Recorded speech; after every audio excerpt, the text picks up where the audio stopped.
Hello and welcome to the Doofcast, a film and TV podcast from Doof Media. My name is Scott Daly and I am your host, and I'm joined as always, he's a big fish. It's Matt Freeman. That's right. You better believe my stories about that. It's a metaphor. No, it's literally true. I am a fish. This week on the show, it is time once again for us to discuss a film and its entry into the illustrious, the rare, the more adjectives Doof canon. Yeah. Matt, what is this? Once a month, those who donate to us on Patreon at the Council of Doof level get to collectively decide on a movie for the community to consider for entrance into the Doof canon. Scott and I will meet, talk about the movie, and present our case for why it should or should not be admitted. But as we always do, we leave the final decision on that up to you folks at home. So stick around, listen to our arguments, and then find a link in the show notes of this episode, which will take you over to our Patreon page, in which you can vote for this movie or vote against this movie. That vote is open to the public. You do not have to be an active supporter on Patreon to do it. It's patreon.com/doofmedia. But Matt, what has our council brought for us today? This month, the council has selected the movie Big Fish. Big Fish. By Tim Burton, I guess. Matt, what is Big Fish all about? A frustrated son tries to determine the fact from fiction in his dying father's life. This movie was written by Daniel Wallace and John August, as you mentioned. It is directed by Tim Burton, and it stars Ewan McGregor, Albert Finney, and Billy Crudup. And Matt, what's your history? What's your history with Big Fish? Did you see this movie when it came out all the way 20 years ago in 2003? I don't think I saw it immediately. I think I might have rented it after it came out, so like soon after it came out. Mm-hmm. I have a complicated history. I have complicated feelings about this movie. Okay. And I think that the movie. Okay, first of all, I think the movie hits me the wrong way in the same way that The Curious Case of Benjamin Button does in some regards, where it's like sort of not the fault of like the filmmakers or anything. It's just like, oh, I hate this character. I mean, yeah, it could also be the fault of the filmmakers. I'm actually the rose-tinted glasses have fallen off of my eyes when it comes to Tim Burton. So I think I used to think Tim Burton could do no wrong, and then I realized that he didn't really direct The Nightmare Before Christmas and had very little to do with it actually. And then I had to reevaluate him without Nightmare Before Christmas on his resume, and then he's just not the same anymore. It's not the same. Mm-hmm. So anyway. I kind of deeply dislike the main character, and that's a big problem. It's a big problem. Sure, yeah, I would say so. When it comes to enjoying a movie, especially when the movie really wants you to like the main character and think that he's awesome and rad and cool. So that's me. That's my personal stance. And we'll get into what I mean by that as we kind of go through the movie. What is your history with this film? I do not believe I saw this in theaters when it came out either. This was one of those. I've talked to you about the Justin Binder, my college roommate who would just rent movies from Redbox and Blockbuster constantly, rip them, burn them onto discs, not to watch, but just to have in a giant binder. This movie I remember featured heavily in the Justin Binder, and that's when I first watched it. I thought it was good the first time I saw it. I still think it's fine. It is as you mentioned Benjamin Button. I think it's a part of this, like in a world after Forrest Gump, every single studio tries every few years to get a Forrest Gump. And this was 2003's attempt at a Forrest Gump. And I have a complicated history with the film Forrest Gump. You know, one of our very, very first episodes was me just raking Forrest Gump over the coals. I feel like I've cooled on that opinion pretty dramatically. That was a younger, angrier me. I still don't love Forrest Gump, but I don't passionately hate it like I argued in that episode. But where I'm at is like even Forrest Gump, I think, is better than this movie. And to me, that comes from a place of profound confusion about what this movie's trying to do. And maybe I just don't understand the movie.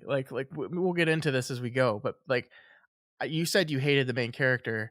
And I, when I watch the movie, there's times when I think the movie wants me to hate the main character, Yeah. and then everything wraps up, and I'm like, oh no, it doesn't. But maybe it does. This is such a profoundly confusing story for me, that I think, it's Tim Burton, so I think visually it's a very interesting film, shot very interestingly. Um, I like some of the characters. I like some of the story stuff. I like voiceover, and there's a lot of that in this. But yeah, like when we get down to like what this movie's about, what it's saying, what we're supposed to take away from it, I just remain kind of profoundly confused. Yeah. Yeah. I agree. I think I can at least take a stab at what the movie is trying to do, but I don't know that it's successful. Or let me rephrase. I think it's profoundly unsuccessful.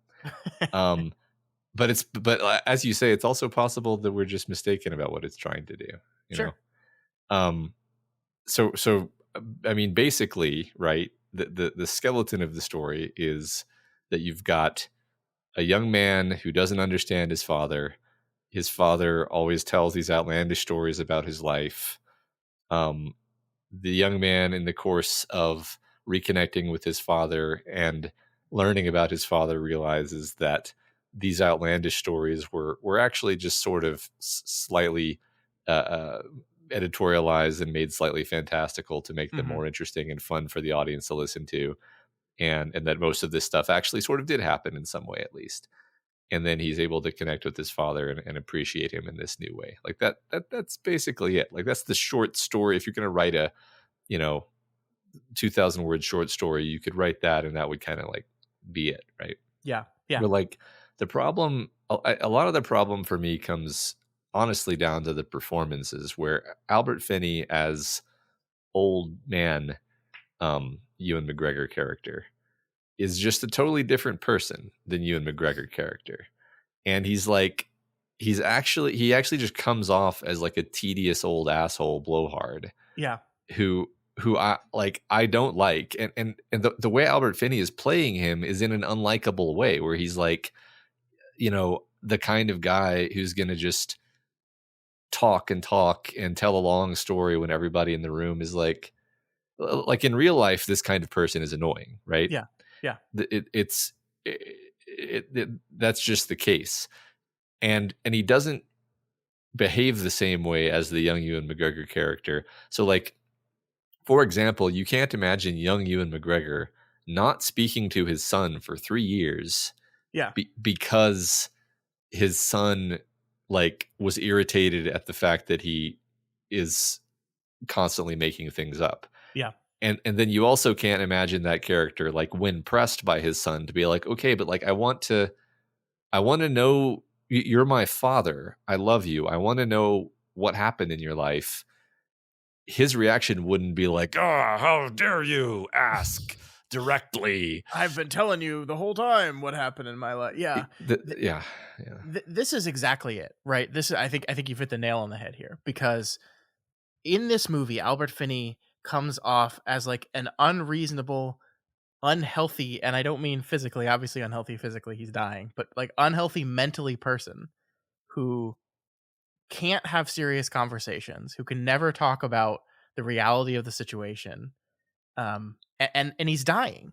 And the people around him, especially his son, are desperately trying to understand him before he dies. Are coming to him after being so frustrated they didn't talk to him for 3 years and saying, "Dad, can we have a conversation? Can we talk about who you are? Can we talk about your life? Can we talk about the fact that you're dying? Can we have a straight conversation about that?"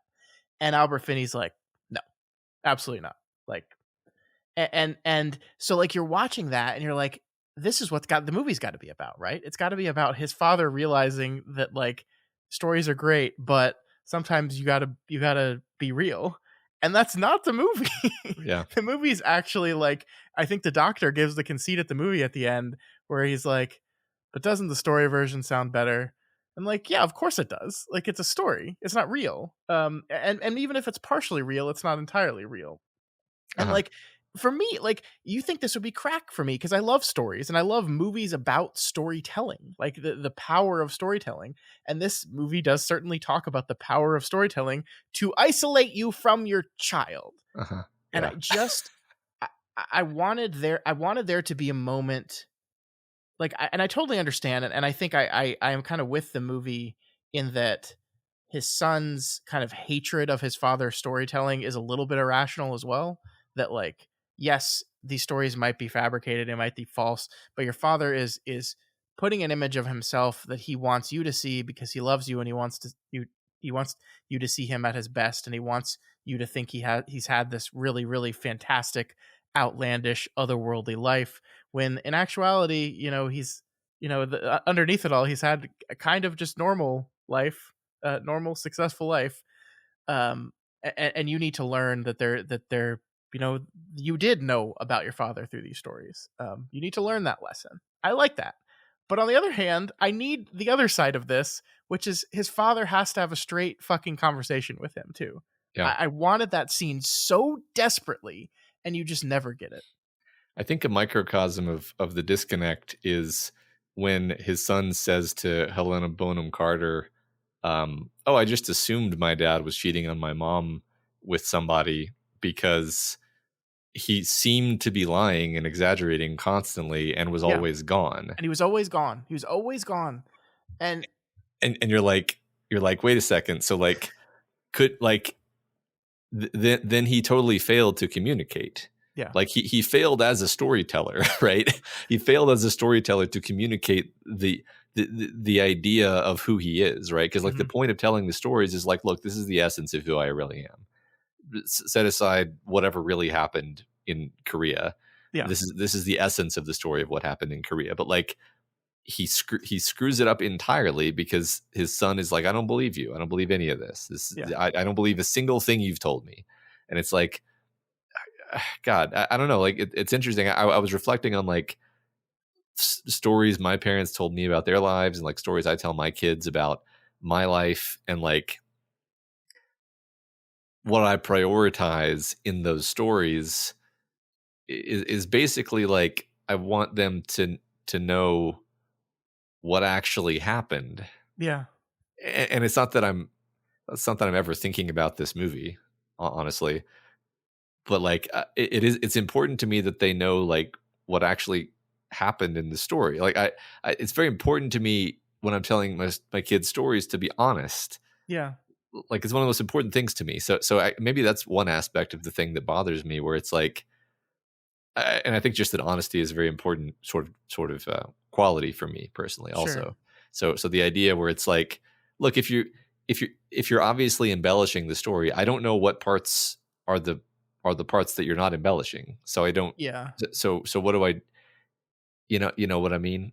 yeah. Well, and to me, it's less. I get that, and that part doesn't bother me as much. Like to me, it's less that the stories are truthful that it is.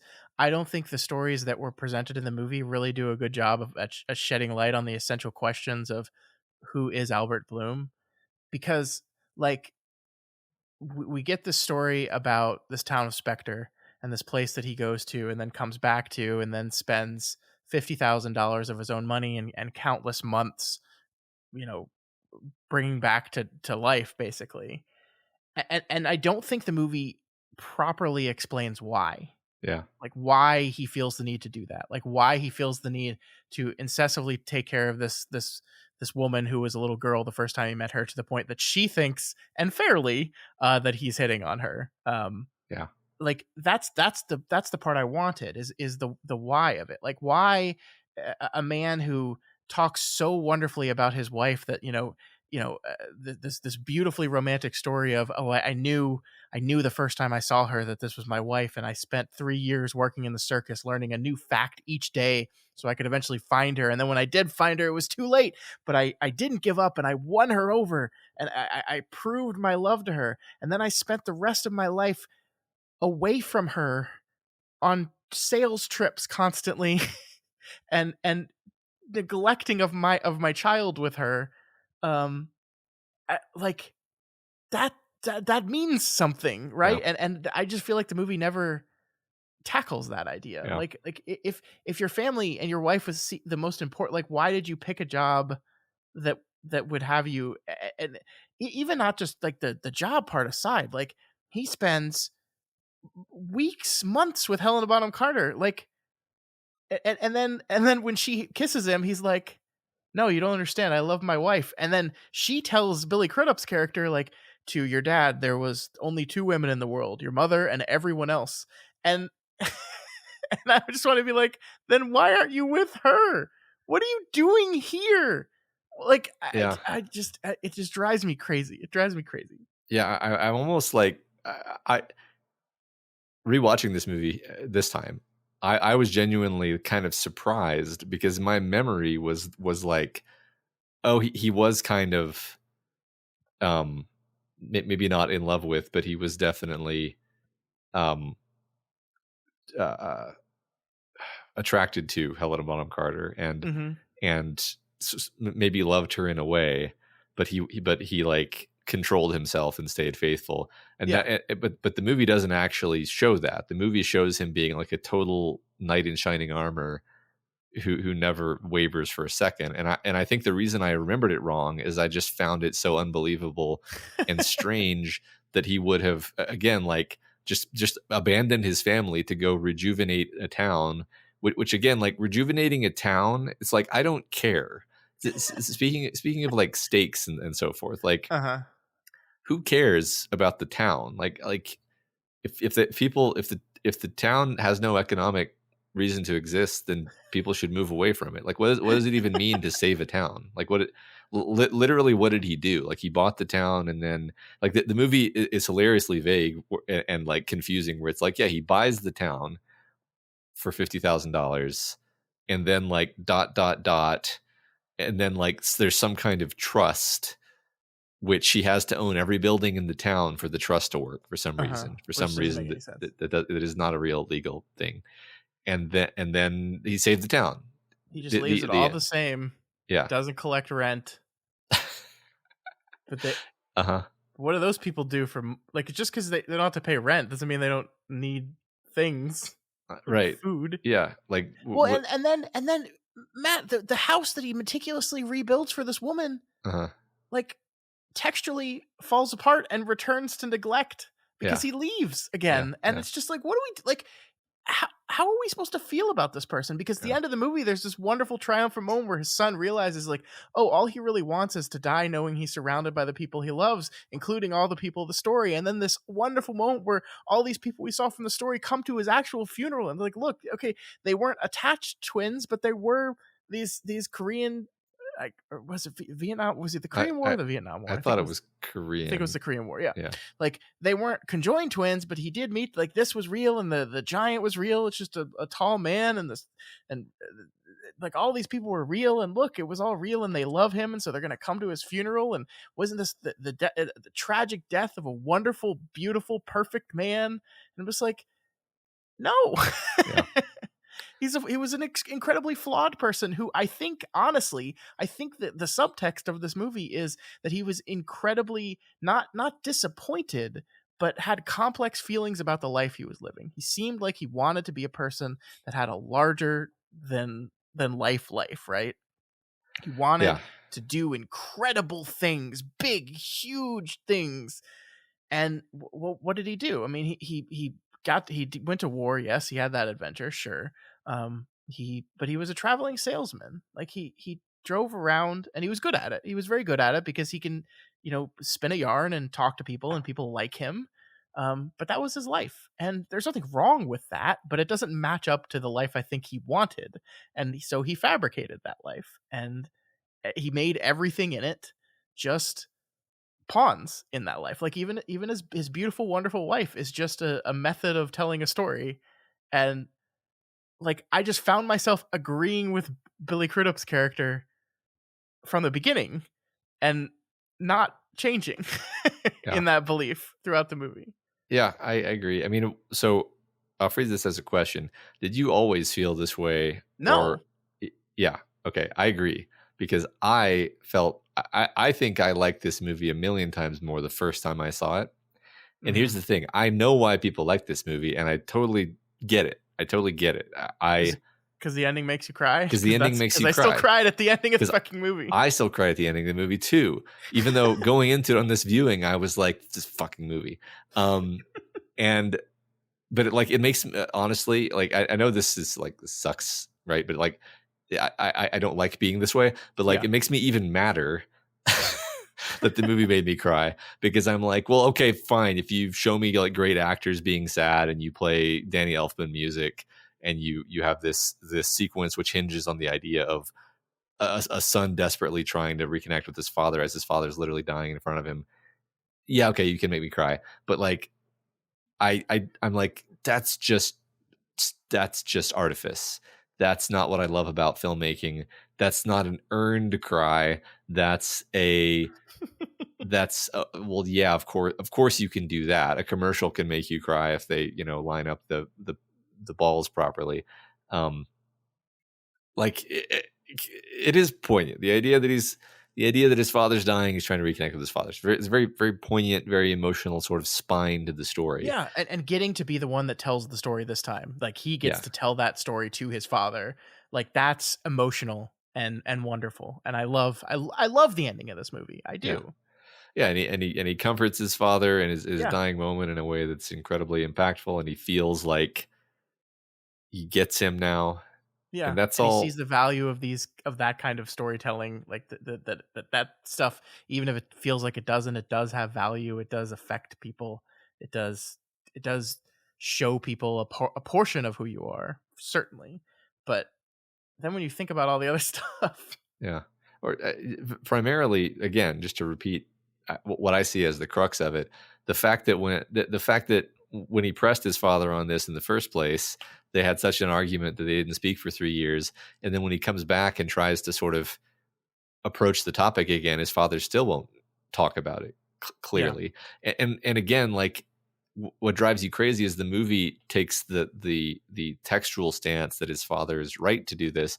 There's stuff like, his mother finds the letter that he sent. Or I guess it was the letter where she discovered he was alive, or some letter from the Korean War era, and it was like emotional, and she's like, yes, your father was captured and was a POW for a while, and Billy Crudup's like, what that was true, and she's like, passive aggressively, like, not everything your father said was pure fiction. And it's like, look, can you just tell me what happened in your life? Yeah. Why are you being like this too?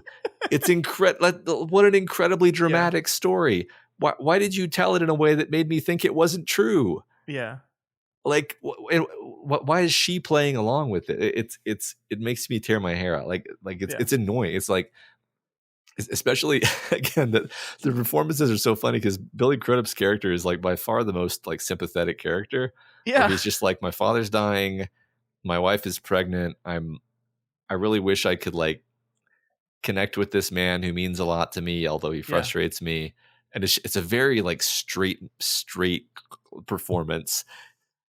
And then Al Finney is playing this like dour, like slightly insane guy who let's just say, like, Tim Burton told him to make fish faces with his mouth, like, right?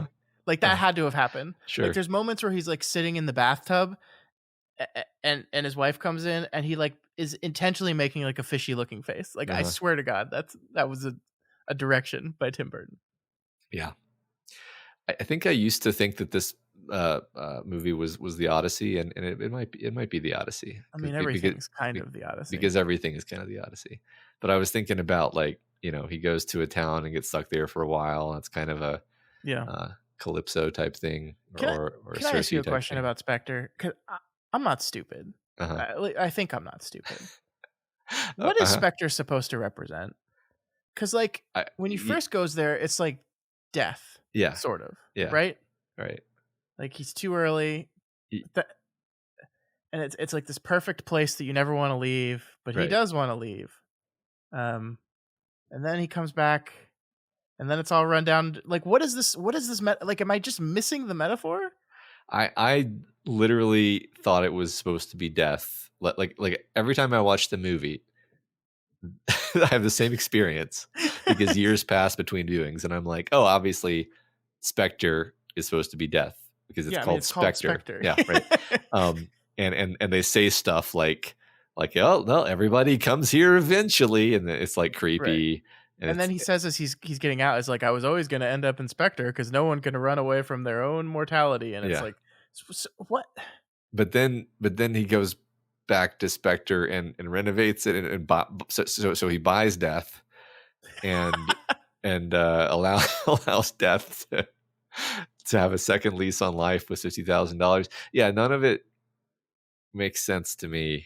I mean, maybe if we take a step back, we can say like it is acceptance of death, like Or like acceptance of stagnation or something. yeah. Yeah, I I, don't I know. I guess I really what I'm missing is I need scenes where I see him being like a good dad. Yeah, yeah, And like every scene we see of him with his son is him with his son but telling somebody else a story of his life. uh-huh. And like I would be pissed off at my dad too if at my wedding he spends his entire speech about me talking about himself Yeah, and his wife and not me. yeah. It's That like this is my like I think Crudup's in the right for being pissed yeah. off about No, that. you know what we need. Okay, this is exactly what we needed. This might not be enough to turn us around, but like instead of or probably more correctly, in addition to the final scene where Billy Crudup tells him the story, we need to hear a story from uh Al Finney about his son. Just a story about something the two of them did together. Yeah. And it Uh-huh. can be fantastic and fictionalized, and you can still have Ewan McGregor be the younger version of him, and his and Billy Crudup can be played by some kid actor, and it can be a story that shows like the moral of the story being like, and that's when I like understood you know the purpose of my life was Mhm. was this boy or something or something in that space of like Yeah. I actually love my son, and here's a story that shows that. Yeah, um yeah. Because like what I want to say here is like I understand like relationships between parent and children are complicated, right? And I think father and son complicated relationship. I get that, and like I think it's wrong for Crudup in that situation to be like, well, I'm just not going to talk to my dad. Then I'm just not going to talk to my dad anymore. I think that's wrong, right? This, even if I have sympathy with the thing he's dealing with, I think that's the wrong choice. I do think it's weird. Like, I don't understand his father's motivation to also reciprocate that yeah, that silence. Like, it's the movie kind of seems to make it so it's mutual on both sides. That like when he calls, oh, your dad's out swimming. When in the scene where they read that line, he's clearly in the room. He's just right, right. He's right there, and we're just not going to pass the phone to him or anything. It seems like it's like a mutual cone of silence over their relationship, and I don't understand why fully. I yeah, understand Crudup's uh, um, annoyance with him and his reasons. I don't understand his dad's reasons. I don't like. This is where I'm like, I think maybe the movie wants you to feel these ways. Like it just feels so like such a normal way to react to some of this stuff that I just want to be like, I think the movie wants us to be a little frustrated at the dad. But then I yeah, don't get the back end of that, which is the his father having realizations about the mistakes that he's made in his life. yeah. Right. I think I agree with that totally, because a big part of my irritation, sort of increasing irritation with time, honestly, is like the fact that all of the stories are just about how awesome he is. Mm-hmm. And maybe this is like a, I don't know, idiosyncratic thing or a cultural thing on my part. But like for me, if you're gonna tell a story about yourself, you got to be a little self-deprecating. You got to be a little like humble. You got to be Mm-hmm. you've got like, even if it's a story about you like winning something, usually like in my cultural milieu, like the right way to tell the story is like a way that kind of makes you seem human and fallible and like it's that's what makes the story fun and like not just a brag. Mm-hmm. And just like all this guy's stories are like, here's this crazy adventure I went on and I was so awesome. Yeah. And there's no sense of like irony about it to me. To me, like I could be misinterpreting, but like, for example, when he tells the story where he worked for the circus for 3 years or whatever it was, and then when he finally found his sweetheart, she was engaged to somebody else, and then he let the guy beat the shit out of him for a while, and then the guy died of a heart attack. I would like that so much more if it were told in a way where it was obvious that Ewan McGregor's character was an ass, and that he was the butt of the joke here. And it's Yeah. like you're an idiot. like this is not a story that makes you look good, actually. Right. Like you obsessively stalked this woman until you bent her to your will, and then she broke the heart of the man she was with, who we're told is an asshole. We're told by Albert that this is like the biggest jerk in his hometown. Uh-huh. But we never actually see that. No. All we do is cut to moments of him being mad about Edward or Albert Bloom getting all the glory and him getting none of it. Like that's all we see of him. And then we see him beat him up when when a man's trying to steal his fiance away from him. Yeah, it's a wild sequence. And then his death is a punchline. Is a punchline from an earlier setup joke where we realize that the boys he was with at the beginning of the movie he was one of them, and he saw his own death, and here it is, and it's like, haha, isn't that funny? It's like, no, yeah, not that killed this dude, kind of like I don't know, man. Like it does strike me as like I guess there is some romance to the idea of like, it feels even icky to say this, but not taking no for an answer, right? I mean, there can be, but I didn't feel it in the movie. Yeah. Like why does she fall in love with Albert? Like, is it because he bought a bunch of flowers for her in 5 states? No idea, no clue. She's not a character. Yeah, that's fair. Yeah, like it really. So I think I'm gonna just blame Burton here, because okay, yeah, he does the very Burton characteristic thing where there's like the love interest that sort of the our main character is interested in. Normally the main character is like dressed in black and like totally pale and like stooped over and like staring awkwardly. Not in this case though. And then the love interest is radiant, typically blonde, wearing like a beautiful floral dress and like gentle breeze blowing her, and there's some Vaseline smeared on the camera lens, slightly out of focus, soft lighting, and she's always shot this way. In later movies he gets way worse with this, by the way, and starts putting like an actual like CGI like halo around the women. Did you speaking of this, did you the sequence when Billy Crudup is talking to Helena Bonham Carter, and she spends half that sequence like by the door, with the glass door, with like, and he's got her hair kind of all up, and so like the light is like piercing her hair, and like she's glowing the entire sequence. I was like, oh my god, Tim. Yeah. Oh, this is such a Tim Burton moment. So yes, I'm totally agreeing with you 100%. And so the thrust of what I'm saying is like, okay, fine. She's an angel. She's an angel in his eyes. That's what we're doing with the language of film. The problem is I don't buy it at all emotionally. It's like you've got this film trick showing me, oh, he loves her, she's beautiful, and then you've got Danny Elfman music being all Danny Elfman-y, and I'm just like, none of this is dramatic to me. I don't know what she I don't know what she thinks. I don't know why she likes him. Yeah. I don't even really know why he likes her, actually. He saw her once and thought she was beautiful. Yeah, and now he's obsessed. Her. Like that's like, textually, he doesn't know her. The movie even says, "You don't know me." Yeah, it's like, it doesn't matter. I love you. Again, okay. It would be so much better if it was funny. Like when and it's almost funny, but it like isn't actually. Like when Danny, not Danny, when Danny, Jesus, DeVito. When Danny Yes. DeVito said the first piece of information he says with tremendous gravity is her favorite flowers are daffodils. DeVito is being funny because DeVito is being like the stupid kid. I'm Yeah. going to string him along forever. I'm never going to tell him what he needs to know because he's so dumb that I can get him to work for free for nothing. Uh-huh. Like what an idiot.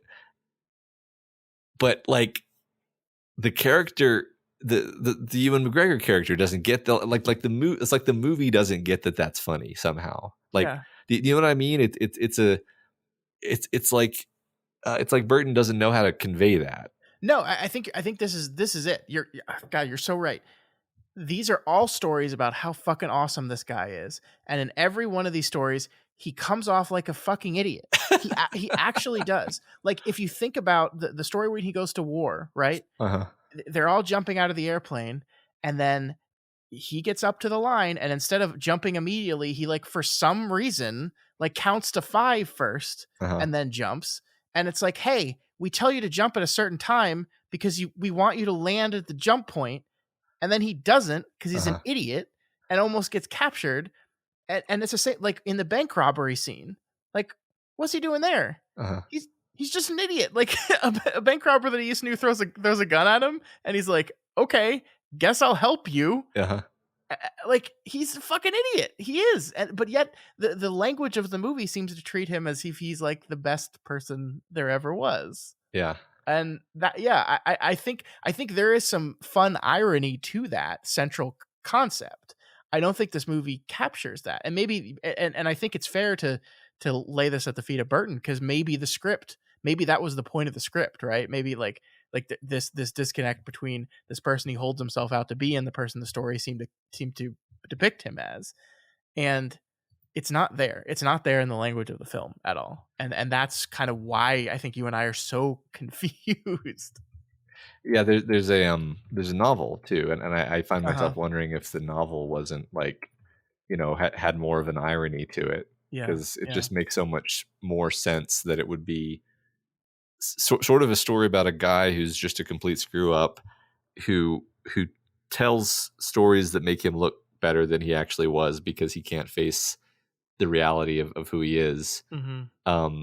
and that not being admirable actually, and maybe like at most his son comes to accept like, okay, well, yeah, we're all kind of screw ups, aren't we? We all want people to see Yeah. us in a good light, especially our children.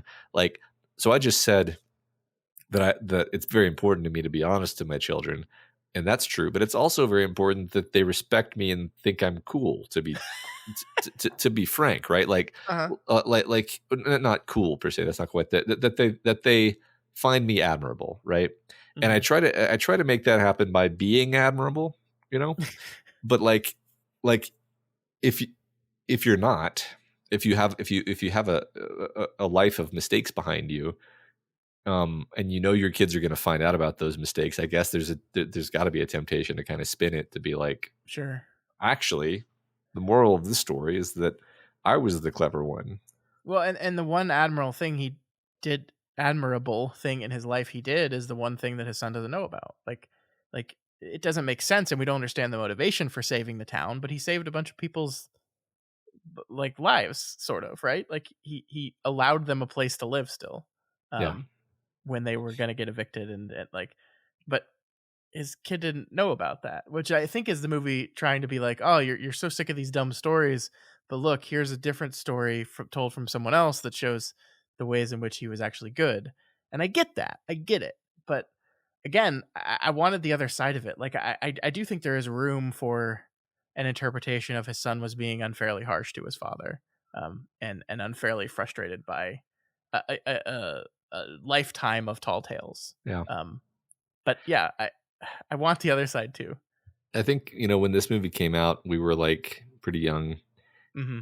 and I think I probably identified almost entirely with the younger character. Yeah. And now I don't necessarily identify with Albert Finney, but I also don't really identify with the younger character either. I Yeah. think I just sort of am not identifying. with anyone, and just seeing this situation as like, hey, it's pretty screwed up to not talk to your son for 3 years. Yeah. Like I- it doesn't matter why, really. if my son approaches me a week before I'm going to die of cancer and says to me, "I feel like I don't know you at all." I have failed as a father in my eye. Like that Uh-huh. I would feel like I have failed as a father. Uh-huh. And I just feel like the movie agrees with his father's response of course you do. I've told you nothing but things about me my whole Uh-huh. life." It's like, "No, you haven't." Like, what did you feel about anything? Like this movie's like wildly apolitical. Like this is the great comparison to like Benjamin Button and to like Forrest Gump, right? Which are movies that are like having characters travel through these events in American history and commenting on those events, but then also on like the human experience generally. And each of those movies like has something to say about those events, even if it's something at like a pretty shallow level. This movie has nothing to say. Like how do you feel about war and conscription and like do you have any opinions about any of this? Did your experience in Korea change how you feel about anything? Yeah.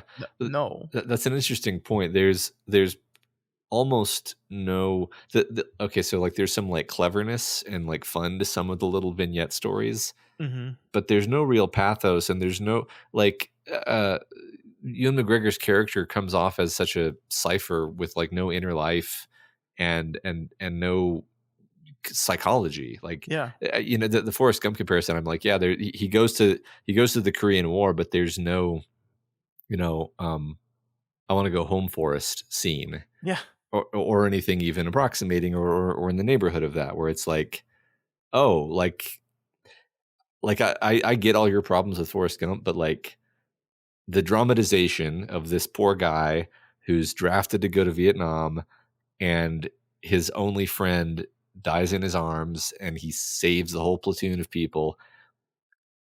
That's awesome. That's like Mhm. great like drama. That's great like film drama. And there's none of that for the whole Ewan McGregor character. It's like these Burton-y kind of floaty tone with the man. I love Danny Elfman, but this movie is like the worst with the like strings that are just kind of atonally floating around. You're like, what emotion is this? What is this? What are you trying to make me Yeah. feel? Yeah. Well, and like another example of this is, we have this moment where he goes to this bank and learns that this bank is bankrupt, and it's because of this flaw in the entire savings and loan model of business is just Uh-huh. not working, and it's people are losing their money. And is the movie commenting on that at all? No, it's just a method for him to bring this up to another guy who says, "Oh, you're right. I can make money off of this, and I become rich." Um, it's I really want to read this novel because yeah, like I just feel like there's so much like the problem I had with Forrest Gump rehashing that conversation is I felt like everything deep and complex the movie was trying to say, it was saying through the character of Jenny, who was basically sidelined for most of the movie. The problem I have with this movie is there is no Jenny. There's Yeah. like it's just this guy kind of going through stories and like it's not it's not profound to me in any way. Like and maybe it's an unfair expectation to be like I need this movie to say something profound about life, about death, about being a father. I that's not fair to say that movie has to do that, but it certainly doesn't do it. Yeah. No, it does not. Do we have do we have anything nice to say? Like, I feel like we really just Yeah. like It's kind of riding funny. roughshod over this thing. It is funny because I felt like I would have more positive things to say um, about the movie, but I, let's see. Let's try to find something nice to say I mean, I about the do think movie. it is like Tim Burton. I think maybe we can finish on Burton because Tim Burton I think is a skilled director at certain things. Like I love his style. Like I love the eye with which he sees the world and the kind of the kooky weirdness which he sees stuff. I think that always makes for a fun visual treat, no matter what you're watching. Um, I think mostly the same here. Like I love his versions of like 50s Americana, and it like looks really saturated and wonderful and perfect, and then it's mixed in with the more complicated parts of it. There's good here to look at with your eyes. Hmm. Yeah, yeah. I agree. I mean, I think that part of it is like, I don't know what the right word is, but like seeing the direction that Burton's career took after this movie, and then sort of like unfairly holding that against him for this movie, which is Yeah. a weird and unfair thing to do. Hmm. Because I think to be honest, I actually am just like annoyed and sick of Burton's whole shtick, um, which like it gets extremely bad. Like people. I don't actually know what the popular understanding of like, is Tim Burton good, is among people right now. Uh-huh. But like, I remember when we were younger, Tim Burton was a god. He was like everyone's favorite director because of Yeah. The Nightmare Before Christmas, and because of uh uh well, Ed Wood among a certain set, obviously, but also Beetlejuice and Yeah, I mean, And Edward Scissorhands. Um, if you look at his run, 85, Pee-wee's Big Adventure, yeah, 88, Beetlejuice, 89, Batman, 90, Edward Scissorhands, yeah, 92, Batman Returns, 94, Ed Wood. I mean, that's like I agree with you. I don't like Ed Wood as much as a lot of people do, but I understand much more why people really love that movie. That's yeah. like bam, bam, bam, bam, bam. Not just good movies, but I think great movies. And then we move on from there, like 96, Mars Attacks. That's a fun movie. Actually, I like that. It's fun. Um, it's like mostly like a shallow, like this is just silly sci-fi entertainment. Sleepy Hollow, I don't think is a very good movie. Yeah. His Planet of the Apes movie is an absolute mess. Yeah. What's funny is I also really liked that movie when it came out in 2001, because I was like 16, and but I remember distinctly I took all my friends to see it in the theater because I was like, this movie's great, and they were all like, Matt, what the hell is wrong with you? Um, All I remember about that movie is the monkey really wants to fuck Mark Wahlberg, like super wants to fuck Mark Wahlberg. huh? I don't remember that, but And then I was young. she's like That monkey. Yeah, yeah, super upset when Mark Wahlberg picks the incredible Tim Burton beautiful blonde yeah. woman Right. instead of her. Yeah. I think for me it all boils down to the movie Dark Shadows, which Okay. which I think is one of the worst movies I've ever seen. Um, it's it's such a strange. Have you ever seen this movie? I actually have not. No. I mean, I don't recommend it. It's not even so good it's bad. It's like a 2-hour episode of TV that cost $150 million to make, and stars Johnny Depp, and involves a bunch of characters who it can't be bothered to introduce because it assumes you watched the TV show Dark Shadows, Mm-hmm. um, from decades ago, which you didn't. It's and like that is such a bad movie, actually, that I just was like, oh, does Tim Burton suck, actually? Which I don't think Tim Burton sucks, but he definitely has a certain shtick that he goes to, and kind of once you see it, and once it kind of becomes grating, then you go back and you watch this movie, and it's like a different movie to you, because you see Mm-hmm. the little light vignette that he puts around the women, and you see the certain color palette that he uses, and the uh, like various motifs that are just like in everything he does, um and you're like, oh, okay, Yeah, I, I I like don't know, this man. less. I've never like loved him like I never would have put Tim Burton on like my list of favorite directors. Like even if we're just looking at the 80s and 90s stuff, right? I love Batman Returns a whole lot. I love Yeah, that movie. I think that yeah, movie's great. His movies have always left me like they're so weird that they always leave me a little emotionally cold. yeah. And that's okay. Like in a movie like Batman Returns, that's great actually, because like it's such a weird little Batman movie. I love it. I love it actually. And then I think he does this is supposed to be like a feel good, like, you know, warm your heart type movie. And like we said, I do cry at the end. But just the weirdness kind of permeates so much of the stuff. I don't know. I just like, if we're getting down to like a vote moment, obviously like I'm gonna vote no on this. I think I've made that pretty clear. Um, and part of that is just like there are half a dozen Tim Burton movies I'd pick over this, like, Uh-huh. easily. Yeah. Yeah, I think that's fair. I don't I just want to reiterate, like, I understand liking this movie, and I used to Oh like yeah, this movie, yeah, and I wish I more fully understood, like, at what point I turned on it so hard. Um, and I mean, and again, part of it, like, I'm sort of moralizing to a degree that I don't like to do when I talk about fiction, because fundamentally I'm saying, like, I hate this movie because I hate the character, uh-huh, and it's like, well, the character is like within the movie, like that's a and then I guess I'm also saying, like, with the film language itself seems to endorse this character's behavior, you know, basically say, like, oh, Billy Crudup, you have so much to learn to understand your father, who's just so interesting and perfect. And it's like, yeah, I really wish that it had managed to thread the needle of saying, like, hey, you know what, your father is actually kind of an irresponsible liar, but but that, you know, that's true, but also maybe there's something more that you can come to understand about him to get some healing and some acceptance. yeah, And then maybe he in his turn before he dies can understand, um you know, the impact he's had on your life, or the importance that he holds in your life, and you can meet in the middle somewhere. yeah, yeah.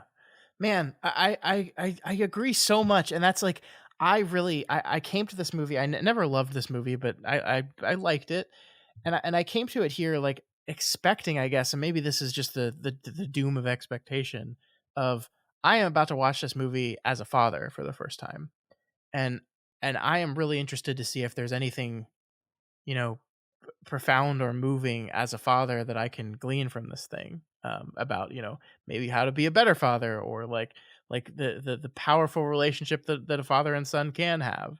And I was just really disappointed that I just felt like I didn't get any of that. What I got was a movie that I think really seems to be saying something that it doesn't actually say, and that profoundly confuses me. Like when you were talking about, just now, it got me thinking of the scene where they're all sitting around the dinner table, and Edward Bloom starts talking about uh, uh, the birds, the parrots in the Congo or Uh-huh. something, and how they all talk constantly. Yeah.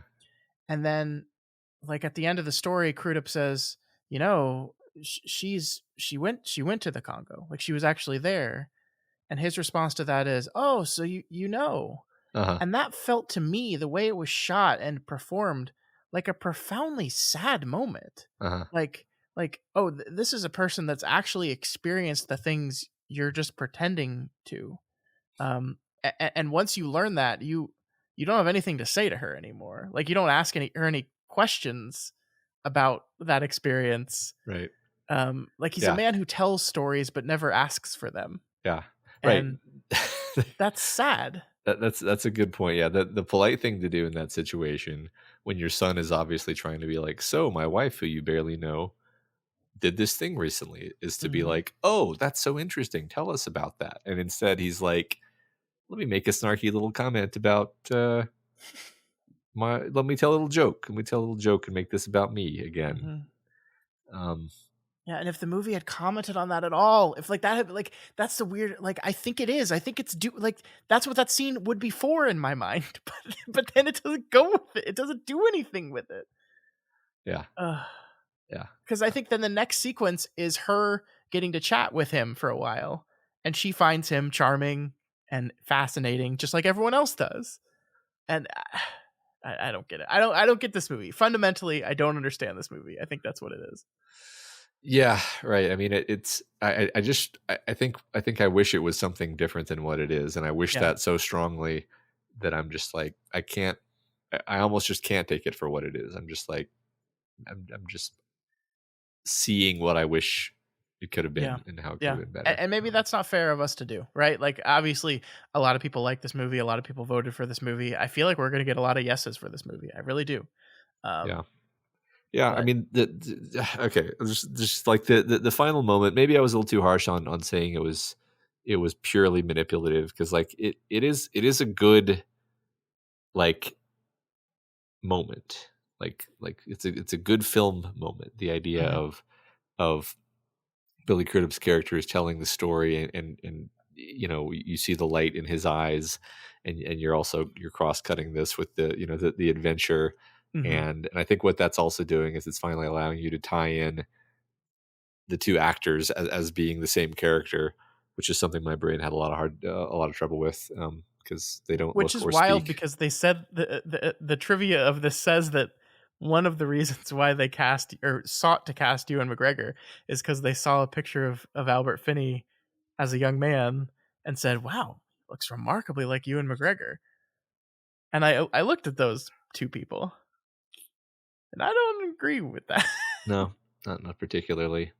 Not particularly. And like, they're, you know, I'm not saying that actors need to look the same or have Mm-mm, the same mm-mm. voice or whatever, but like, it's not even particularly close, and most of Yeah, it comes down to they just seem to have been going off of totally different understandings of who this character right, is. right. And I think you said this earlier. Like, there could be a profound reason for that. You know, going under our storytelling philosophy that this is an intentional choice. Maybe that is because the version of Albert we're seeing in the Ewan McGregor character is not who he is, but is rather his self, like his idealized version of himself, right? and Yeah. and that's why he comes off as so different. But if we're going to do that, then we need to um we need to say something about that. We need to do something Yeah. with that. We need to have that be part of something, and it just never seems to. No, and I don't really, I don't know. I don't really see much evidence that that's true, right? Like, because wouldn't it have been cool to have some moment where it's like you see what really happened and you see it with Ewan McGregor, right? Hmm. And maybe it's like some particular story, and it's actually, and you see Ewan McGregor playing the character differently, and Yeah. maybe, and it just like sucks and it's sad and tragic, and you're like, oh yeah, I did like the other way better. Like again, I'm I keep thinking like, God, it would have been so much better if it had done this thing over here. And it makes me Mhm. more annoyed, but it's also making it harder for me to just kind of accept the movie as it is. So, Yeah. oh well.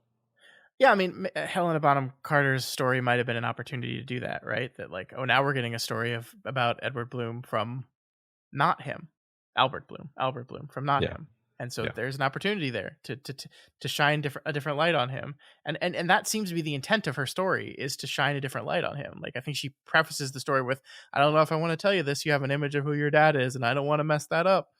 Um, but he, and then she tells him a story where his dad is an awesome hero. yeah. It's But just, but well, one time I almost tried to kiss him, and he did the exact right thing right. that anyone should do, Yeah. and yeah, No, yeah. that, God, that's exactly, God, that's exactly the problem with the whole movie, is like, what is the point of it? What are you talking about? Come Yeah. on.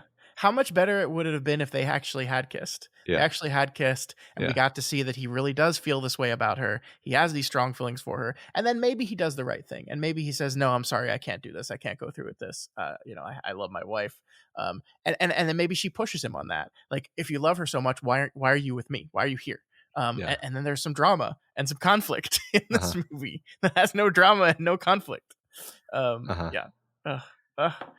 I feel bad. I feel bad. I knew going into this that this was going to be one of these episodes like this, which are not my favorite episodes to record. I hope people see our points though. Like, that's what I'm hoping for, is that, like, I think we're making good points here. Yeah. I think, I mean, at the very least, in a situation like this where I borderline irrationally dislike the movie, I at least want to express an honest and complete sense of why I feel the way I do. And Hmm. then you can be like, that's dumb, I disagree. Yeah, And that's certainly. fine. But you know, I certainly wouldn't put it in the doof canon, but I I can totally see somebody putting it in there, and I can yeah, be like, yeah, I wish I could like this movie. yeah, yeah. That's, I mean, if it is elevated up there, I will look at it and support the decision and go, I wish I saw in this thing what you Yeah, people saw. yeah, yeah. Alas. Alas. All right, so that is our vote, but of course now it is up to you. Did you guys like Big Fish? What do you see in Big Fish that maybe we're missing? I mean, is it just like the whole stick the landing thing, and you won me over? I would totally get that if so. Let us know. So when you vote, leave a comment, send us an email, do something. I want to know if you're voting yes for this movie. I want to know what do you see in this movie that I'm missing, because I'm missing it. Yeah, me too. Do do do do do do doof. All right, Matt. Before we go, we have to do it again, and I don't want to just talk about Marvel all the time. Uh-huh. But Marvel keeps being in the news all the time. We have to. And so like it feels like we have to. So the thing I kind of want to talk, the Marvels came out last weekend. The newest Marvel film in 2023, in a year of Marvel films not doing very well outside of Guardians of the Galaxy 3. This movie came out and did it did real bad, Matt. How bad? It is the lowest performing opening weekend in MCU history. The Hulk movie made more than this movie in its opening weekend.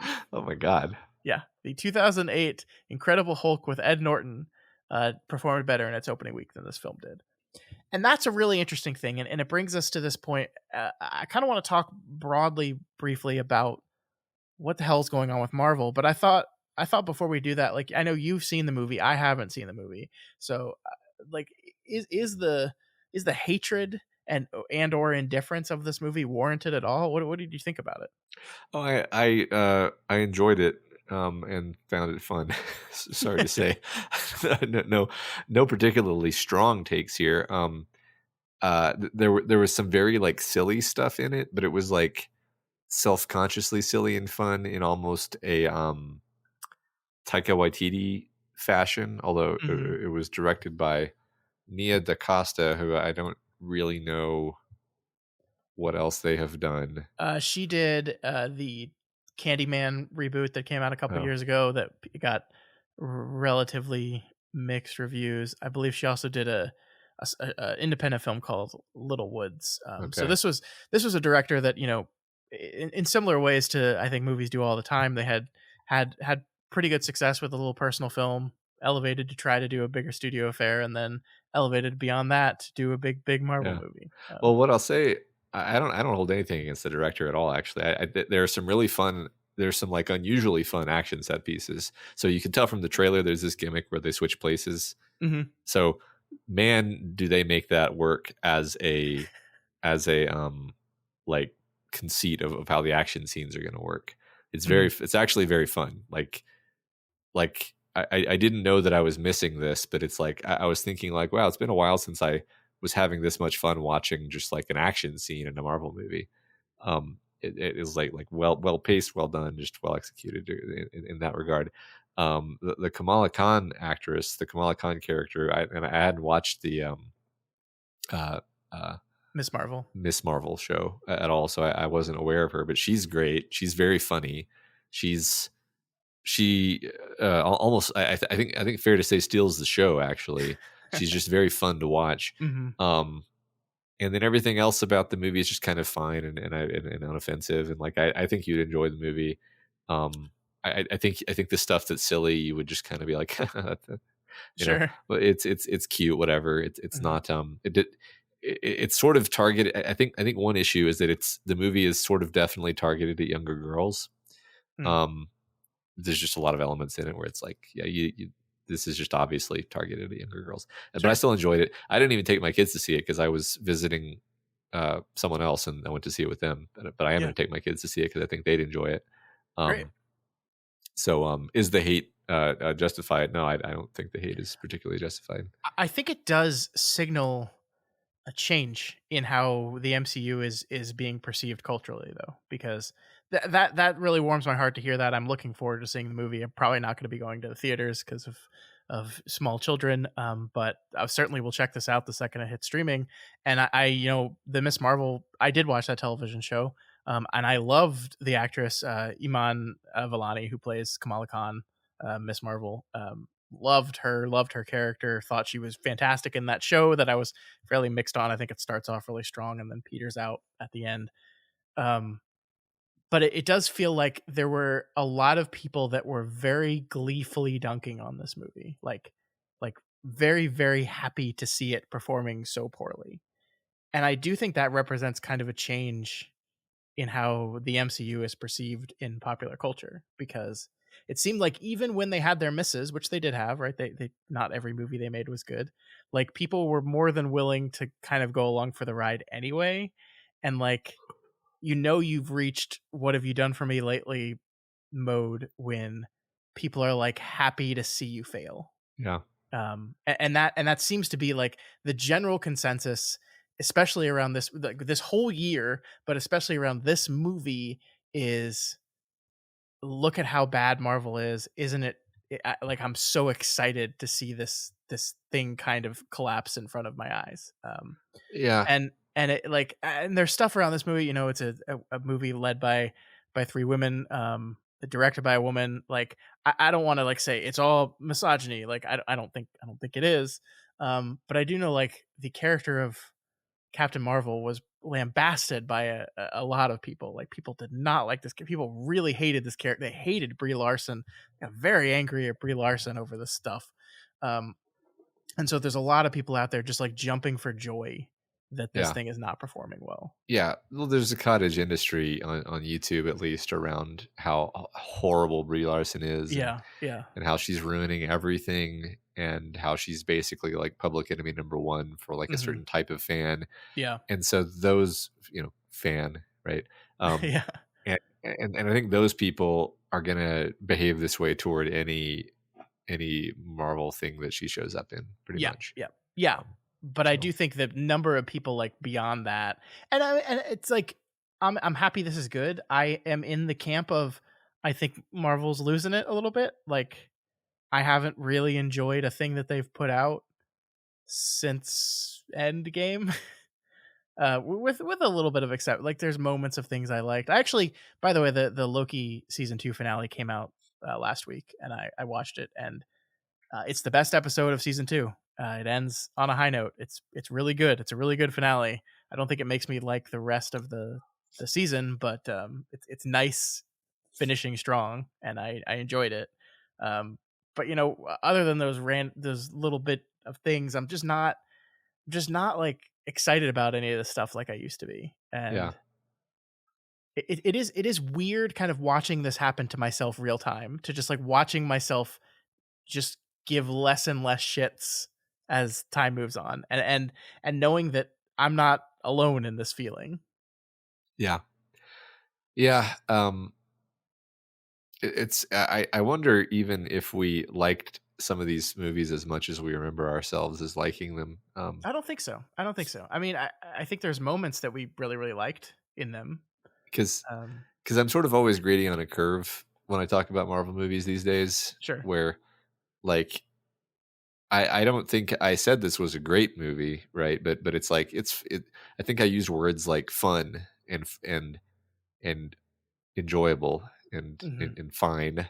Yeah. And I like overall was enjoying myself and walked out of the theater talking with people about the stuff that we liked about it. And if here and there was a moment where a character's choice didn't quite make sense, I was just like, whatever. It's an action movie. It's got cats with octopus mouths. It's fine. It doesn't matter, right? It's like that's a very different attitude. I think part of this conversation, the self-awareness that I'm getting in this conversation is like, we just spent like an hour ragging on Big Fish for these sort of like subtle character psychology based things that we found grating. But when I go to Marvel movies, I just don't even look for that stuff. Sure. which is an interesting just admission, I guess. I'm like, these movies aren't for that. They're for watching people go punch people in space. Mm-hmm. And and then be faced with a really obvious decision about like, am I going to save the world? And then they decide to save the world, Mm-hmm, mm-hmm. and you're like, yeah, fist bump, and you're like, wait a second, that's nothing, but it's fine, it's fun to watch. So, um, I don't know. I don't know what I want to happen with the MCU. I feel like they don't know what they want to happen with the MCU either, because No, no. um, That's the weirdness we're in right now. And 2024, I think, is going to be a really interesting year in this, Matt. 0 DC films coming out in 2024. One Marvel film coming out in 2024. And it is Deadpool 3. So not your traditional MCU fare. So they are, I think, kind of really taking a break here and going, okay, we got to figure this shit out, because I think there was this expectation, not even expectation of quality, but just excitement of involvement that allowed people to look past the weaker things in these movies. And that led to this moment of Marvel being like, this isn't quite as good as we would want it to be, but it's good enough. Like, I think that's problem with the CG that we've been noting in a lot of these recent things is that same thing, is like, we can make this cheaper, um, if we just pay the CG company a shitty amount of money and don't give them enough time to really do it justice, and people will see it anyway, and that's gone. Like, the people will see it anyway because it's Marvel is as of this movie clearly gone. yeah, Let's not forget that the first Captain Marvel movie made $1 billion. This yeah, movie will not even make close to that. And it's going to lose a lot of money. I think that it costs 200 million, 250 to make. Early reports were speculating that it would need to bring in 700 million worldwide to break even. It's not going to do that. So it's going to lose money, yeah. and they're going to have to step back and be like, and I don't like, I'm not prepared to be like, this is the end of the superhero genre. Like, this is the end of the superhero wave. I don't think it is. There's still 5 superhero movies coming out next year, despite the fact that DC is not releasing any and Marvel is releasing 1. There's still 5, which is less than the, I don't know how many were there this year, like 12, something like that. It's less, but it's still a lot. And some of these movies still do very well. Like Spider-Verse did very well. Guardians of the Galaxy did very well. So there's still demand for this stuff. Just not in the same way. Yeah. It's funny. I mean, Spider-Man and Guardians were both like incredibly good movies, Yeah. So like, So is that the trick? Just make a good yeah, movie? just make really good movies, and people Mhm. will be like, hey, wow, that was amazing. I felt things, and I cared, and I'm invested in these Mhm. characters. And like that was always, this is almost so obvious as to be not worth pointing out, but like, you have a franchise basically led by Robert Downey Jr. Obviously, there are other characters who are important also, but he really did carry it in a way that I think in retrospect is only going to seem more and more remarkable. Yeah. Where sort of on some level, you were checking in with all of these greater MCU movies to find out how Tony's doing.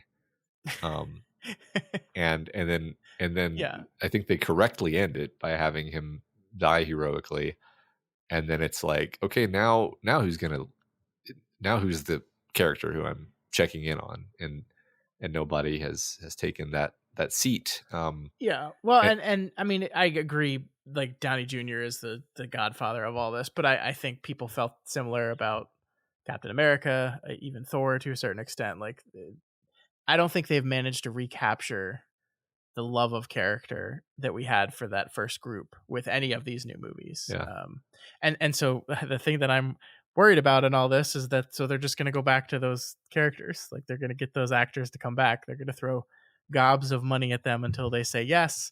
And we're just going to bring back Iron Man and Captain America. And I don't know how long for, but we're going to bring them all back, because the thing I didn't mention about the Loki finale, Matt, and I won't spoil the finale, but basically the day after the finale appeared, Loki went on the Late Show, or sorry, Tom Hiddleston went on the Late Show and was talking and was basically just like, yeah, this is really the culmination of 14 years of my life, my career. I was 29 when I was cast as this role. I'm 43 now. And this just really felt like the culmination of this phase of my life.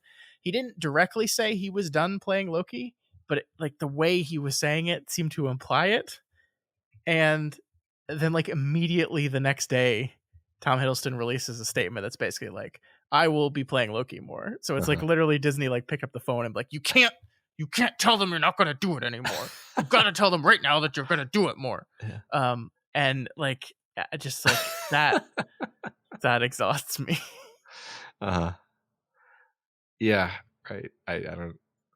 They just need. I don't know. I don't know what they need, because I'm always continually surprised to learn how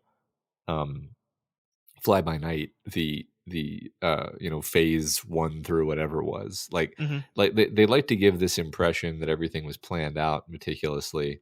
No, but it seems like it definitely was not, and a lot of the stuff that ended up kind of coming together in a really cool way in an Infinity War and somewhat in Endgame was basically really excellent improvisation and riffing on on elements that previous storytellers had put in place, and it's really cool that worked out, but so the reason I say that is a part of me always wants to be like, they just need to like have a plan. They need to figure out like, what are we building toward? What's the big what's the big moment at the end of all of this that we're building toward, and how can we begin setting things in place and creating dramatic tensions and things for me to care about moving forward, so that I don't like I liked Shang-Chi. Like, I enjoyed that movie. I rewatched the first 30 minutes every once in a while up until the end of the bus scene, because that's the best part of the movie. And but I'm like, what am I supposed to want for Shang-Chi? Like, dramatically, what is his character? Or, to rephrase, what are his character's wants and needs? Yeah. Seems like he kind of resolved it in that movie. Yeah. So and you can kind of say the same about each of these characters, where it's like, what's the dramatic crux? Where do I want to see them go? Like what's the equivalent of this thing we did with Thor, where like Thor's character like transmogrified like 7 different times over the course of the MCU run, and became like my favorite character, starting out from definitely not that position. Like are we gonna like it? Because if we can do that with the other characters, I'll be sold. I'll be in. I'll love it.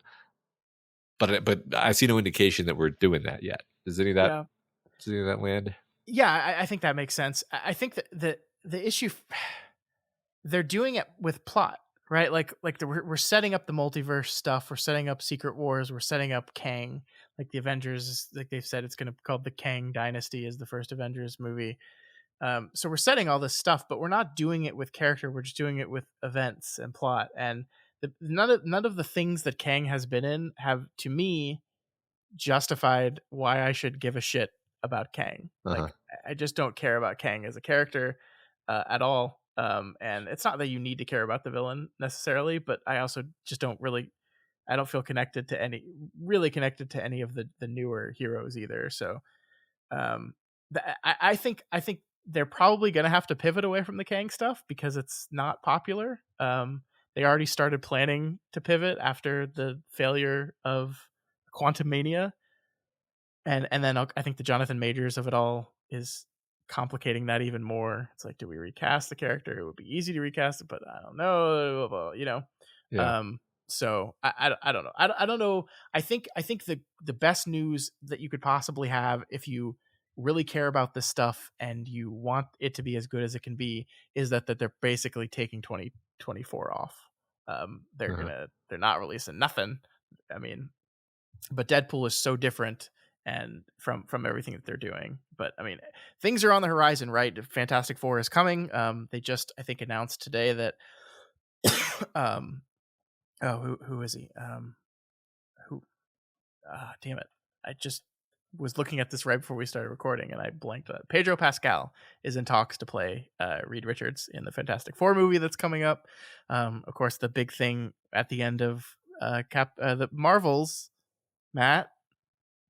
Spoilers, I guess, for the Marvels. I haven't seen the movie, but I don't care about spoilers, so I read about it. Spoilers for the post credits Marvel the Marvels scene, which is not really a spoiler for the Marvels, ironically. But yeah, my understanding, and again, maybe you should just explain what the scene is if you even remember it. Like, yeah, well, I'll strip off the actual spoilers of the Marvels and just say a character finds themselves in another dimension for some reason, and the doctor walks in, and you hear Kelsey Grammer's voice, and you're like, I know what we're doing. And it's Beast. What's funny is it looks exactly like Beast from the cartoon, but done in CGI. oh, interesting.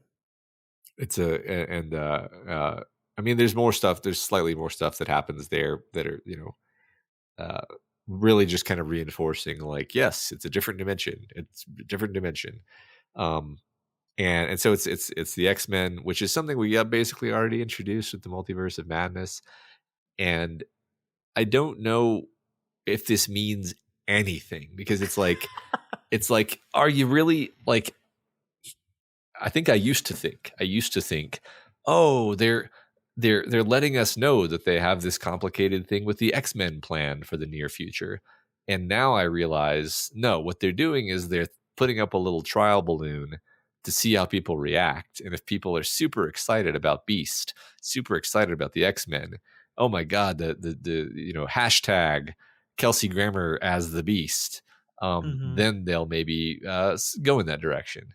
But this, I don't think this means jack shit in terms of, like, what their actual plans are.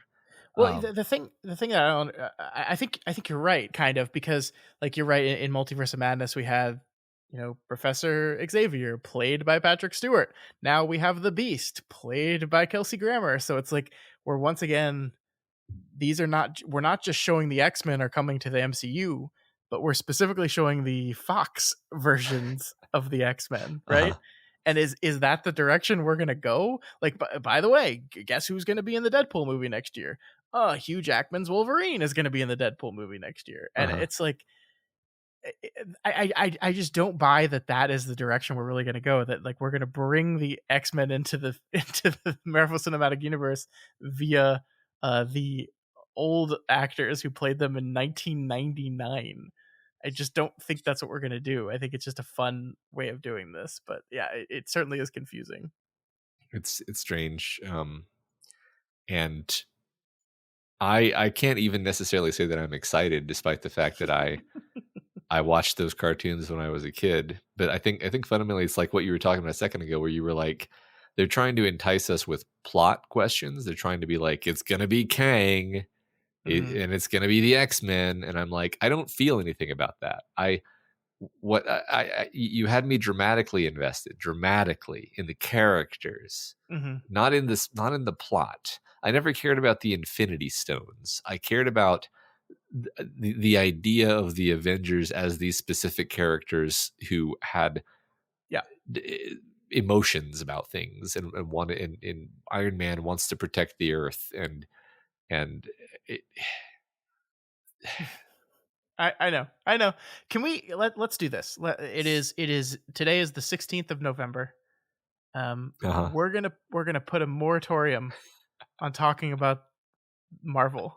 You think we can manage that through the end of the year? To the end of the year, okay. I think we can we're not talking about Marvel anymore in 2023. I thought you were going to say till like November 2024, and I was going to be like, no, don't be ridiculous. That's impossible. Yeah. So that's what we're gonna do. No more Marvel talk on this show until the new year. All right. Can we do that? I agree.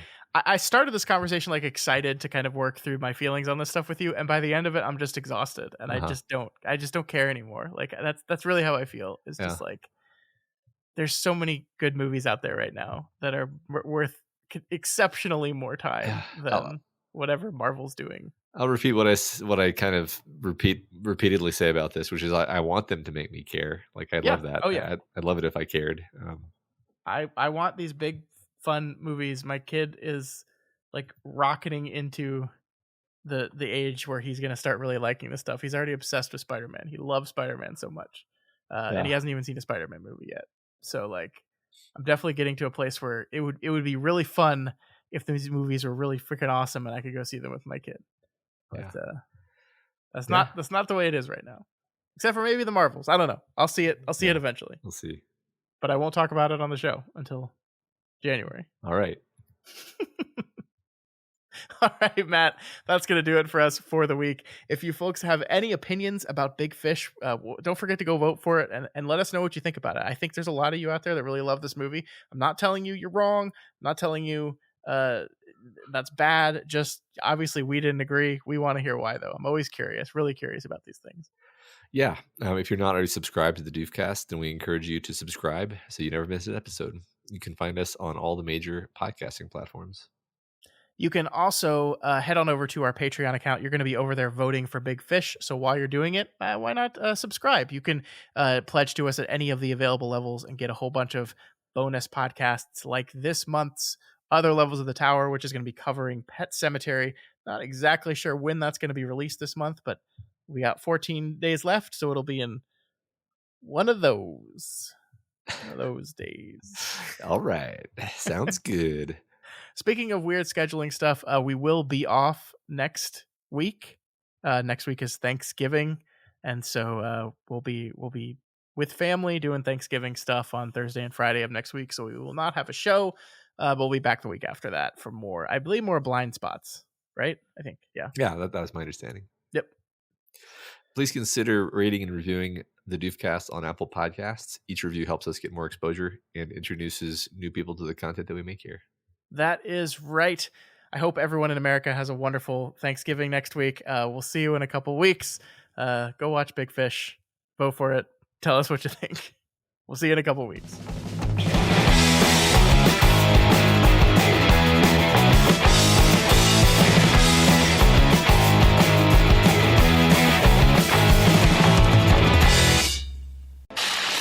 My name is Doof, and you'll do what I say. My name is Doof, and you'll do what I say.